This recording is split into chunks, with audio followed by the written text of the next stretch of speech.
panel, the Connected League, Inside the Rise of Belgian Football. Today we are going to look under the hood of one of the most interesting and fascinating success stories in football, how a league that isn't the largest is about to become the smartest.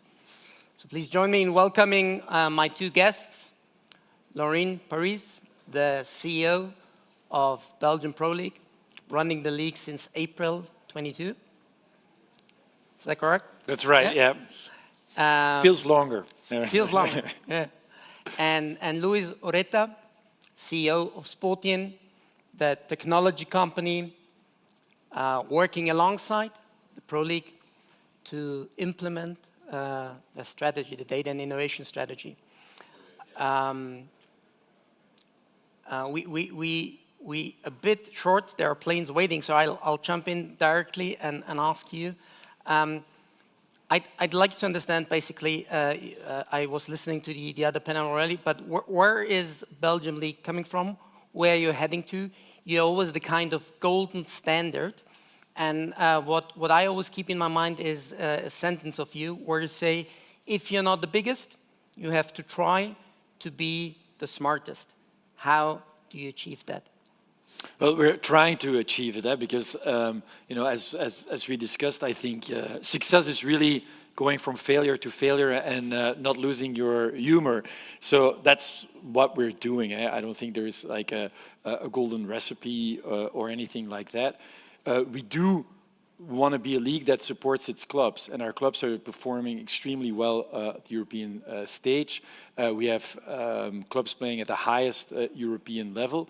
And we're always looking at what can we do to foster the ecosystem and give our clubs that small edge, a couple percentage points, maybe vis-a-vis other clubs in Europe. And we think that one of the things that we should be doing and what could help us is, setting up a performance hub. Together with Sportian, we did that. It's a data innovation and ecosystem that from the youth leagues all the way through the first teams are collecting data. Clubs are sharing it with each other.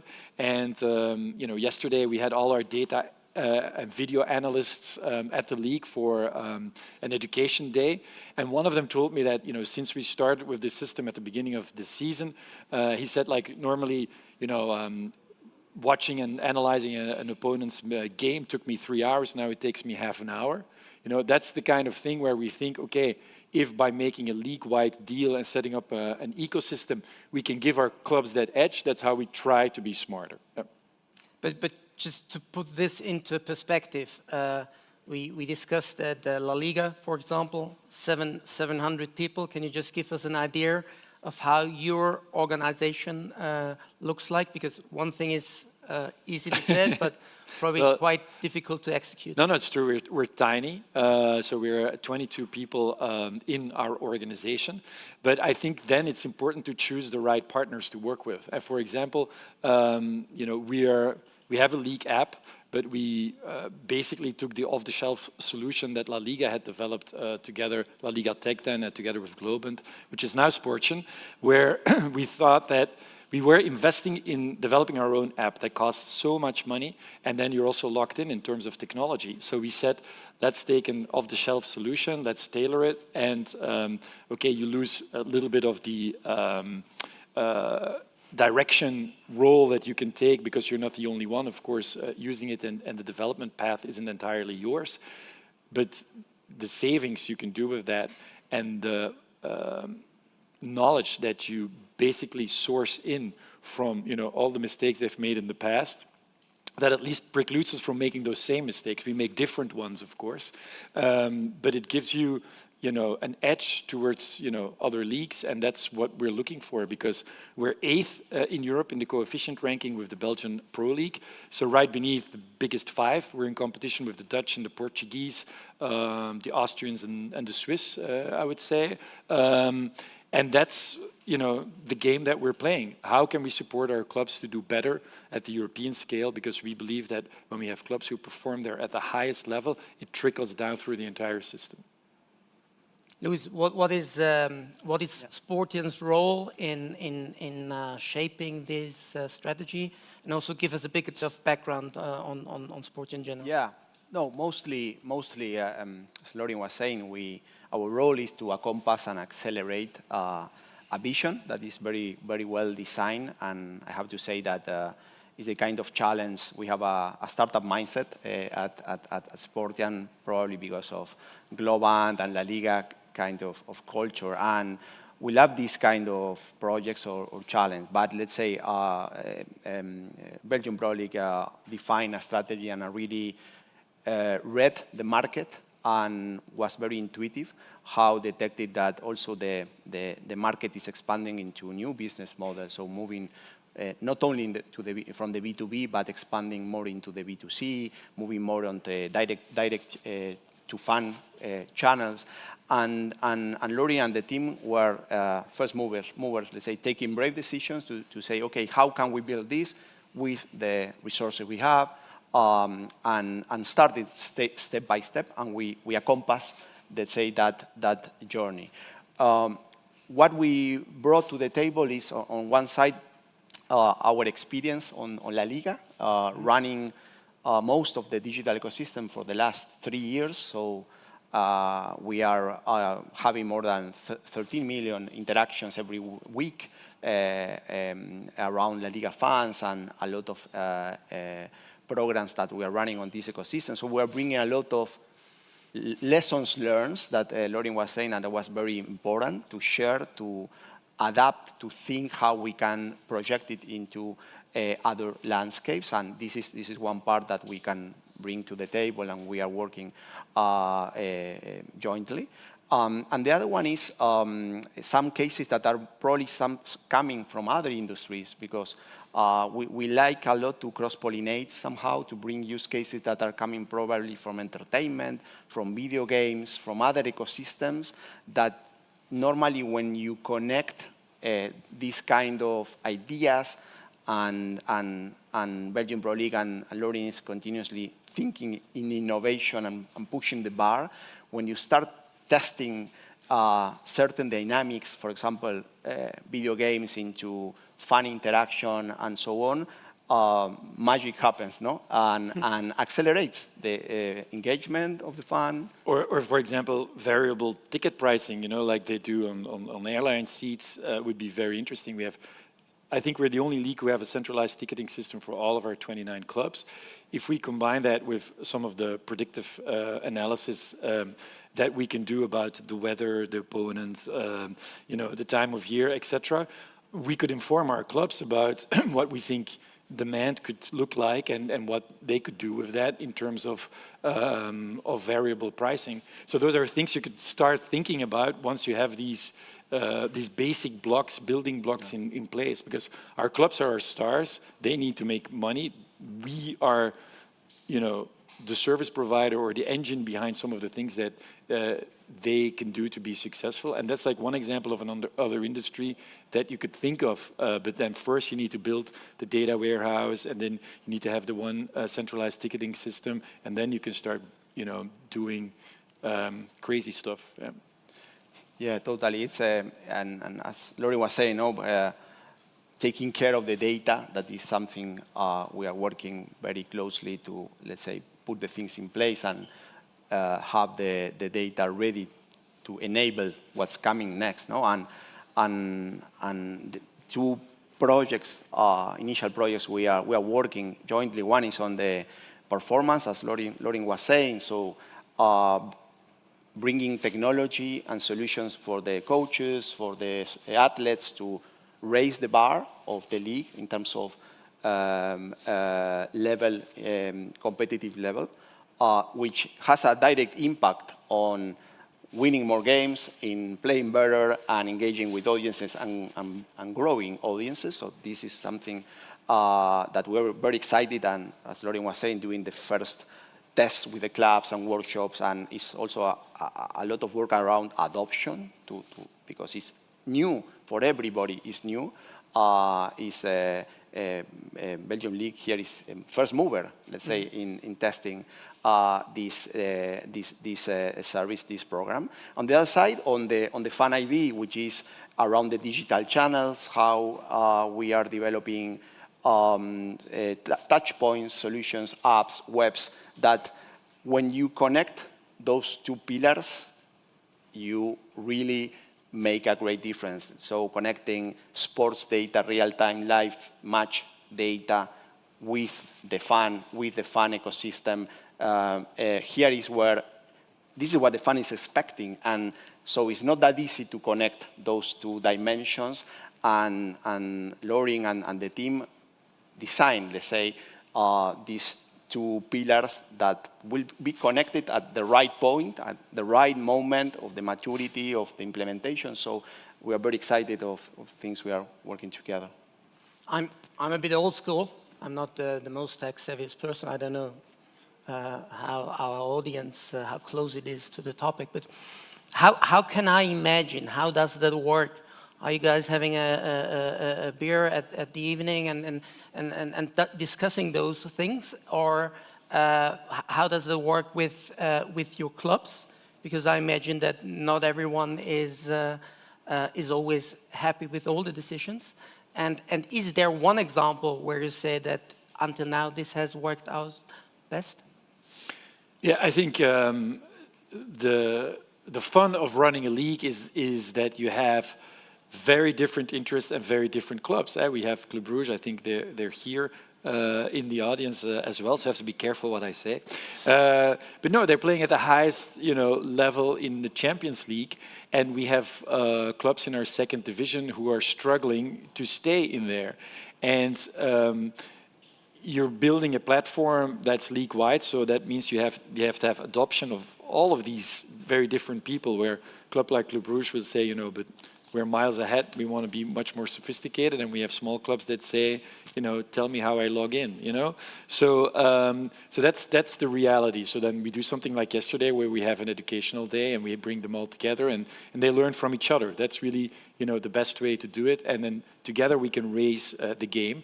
And then I think in a second phase, you need to differentiate between your biggest clubs who want something different, who are, competing at a different level, and basic services that you offer, which is already a lot to master for a number of the smaller clubs who don't have, hundreds of people on their payroll. Yeah. So that trying to manage that is always the biggest challenge for every project that we do. And I think the only way to make, we call it a collective deal, because we force our clubs to buy into this and to pay for this. So that's always a very difficult trajectory. This one has taken was 2 years in the making, so it's not just having a beer at night. It's like we worked with our clubs on this for 2 years before it went live at the beginning of the season. And so, yeah, it means that you need to tell them tangibly what's in it for them. And if they don't see it, that's always going to be a very difficult decision to take then. So you need to, which is good, because we only exist for our clubs. So if they don't see the added value, then we shouldn't be doing it. Mm-hmm. Luis, most tech vendors use sports data also for betting revenues. Sportian has gone a different way. Why? Yeah, let's say I think that the uniqueness of this industry is the content, right? It's spontaneous, it's unpredictable, no? So this unlocks a lot of business models. With let's say we are working mostly on areas which are more related to on one side, sports performance, so the solutions to raise the bar of the athletes and provide millions of that data points that we capture from live match, and we bring to the staff so they can take smarter decisions. This is one, and there's a lot of space there to grow.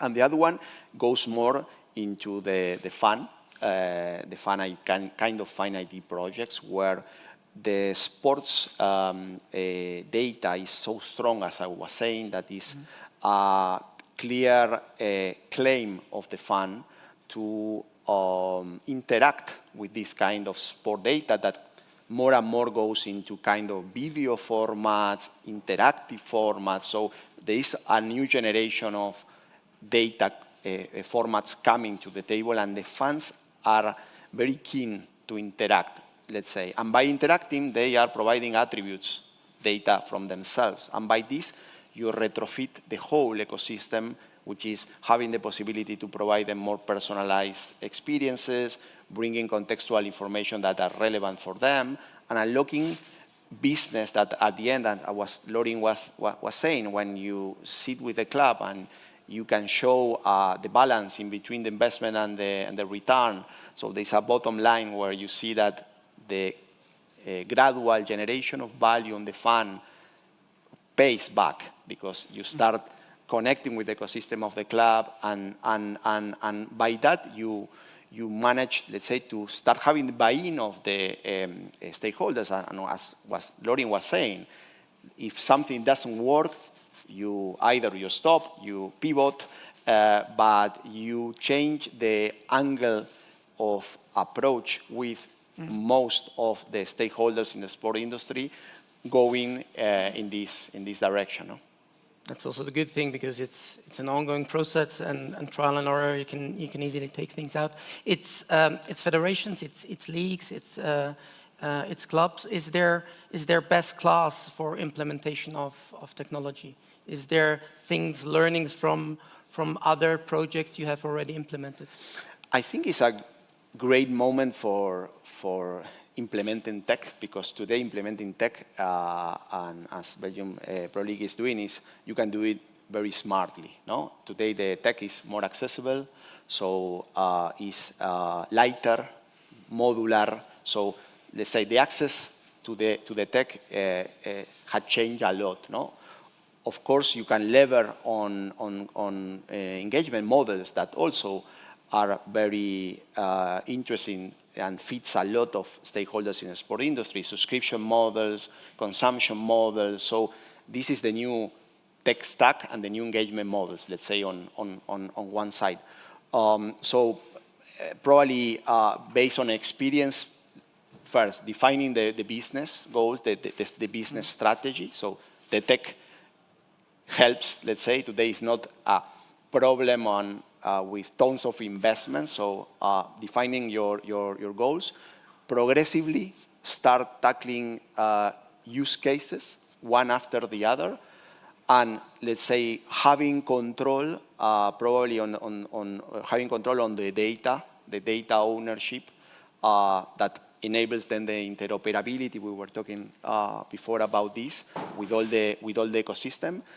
And controlling the digital experience. So all the layer that where you work a frictionless experience end to end, let's say you should spend time on that. You should spend time on the data. The rest is quite modular, and you can connect it, let's say, under specific requests. So that's a bit our feelings and understandings on the approach. No?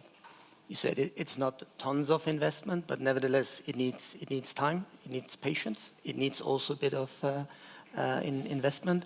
Where are you currently on this journey? Belgian clubs are doing well, both domestically and internationally. Is that already part of a consequence of what you guys are doing, and how tricky is it to convince to have, again, all those clubs behind you, and what you do, especially with those where you said before, perhaps they are not initially convinced? Yeah, I think the challenge is always to not have the slowest member of a group determine the pace of innovation, because then you're basically regressing. So the thing is, you need to believe in it. If you're asking if the success that our clubs are having at the European level, I think it's rare that we've done this well. I think we've never had a winter mercato, end with 384 million money being made by our clubs. that success is always attributable to our clubs, always. It's not because of something that we do. I think you can never trace it back to something that the league does. I think the league needs to provide the framework, facilitate, make sure that you can have the slowest ones progress and to have the fastest ones excel. And that's what you should try to do. And then, of course, you should probably have policies that differ, as I said in my answer to the first question. But that's difficult if you have limited staff. So then you need good partners, to make sure that you can implement part of that. So, if our clubs do well in the next couple of years, will it be due to this project? No, I will never say that. I will say that a league can do stuff that hampers clubs in developing, and it can support them in some kind of way. But after we've worked on this for 2 years, now it's being rolled out. Now we need to start thinking about the next thing, because other leagues are going to copy us, and they're going to try to get ahead of us in doing this. So that's where I think that we should always be very mindful of where we are in the entire economical ecosystem. So AI will make it so that you can create all the entertainment that you want based on your preferences. You can say, I want a movie with these football players set in China, and I want it to be 30 minutes or 60 minutes. And I think there will come a time when, I don't know, when that will deliver for you in a couple of minutes. So we have something that is so rare. We have the only unscripted experience that is basically left. If you think about it, even reality TV is scripted. What happens on a pitch, live entertainment, sports, isn't. So that will always be super interesting for investors. And if you then can create scale by teaming up with other leagues, for example, of different or similar sizes, then you can attract a sizable investment, and then you can start going further even than what we're rolling out today. So I think that should be our guiding star.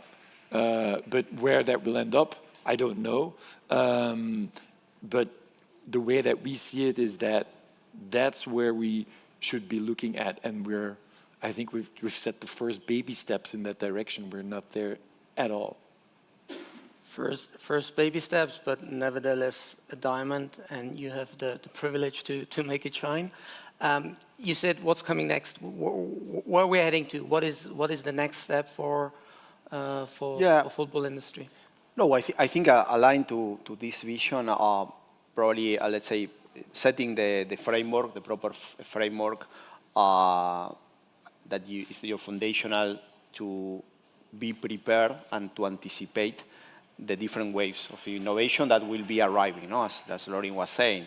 How do you connect fast your ecosystem into probably other ecosystems that big things are, or new things are happening, on the entertainment side, on the video games, for example, you see more and more how the data and the sport data in football is going immediately into video games, and the dynamics that are being generated there. So if you look at it from their point of view, I think there is an amazing opportunity.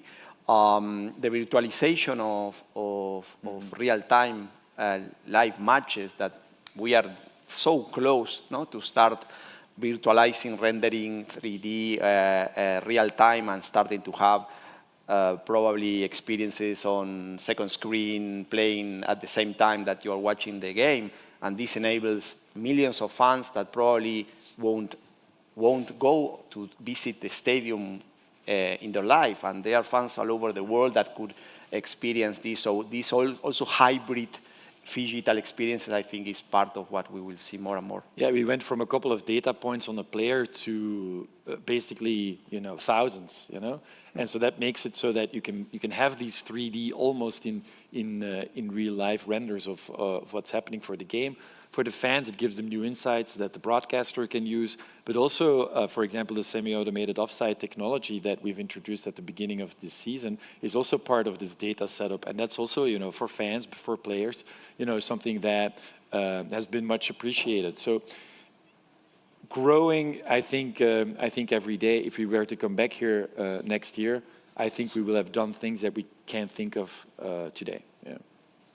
I very much hope that we are coming back next year. Among the many things I heard these days was also one quote saying that the most curious is going to win the race. I'm tremendously curious to see where you are next year. I thank you so much. We're going to close because there is a plane waiting. I thank you, and I thank the audience for joining this discussion. Thank you so much.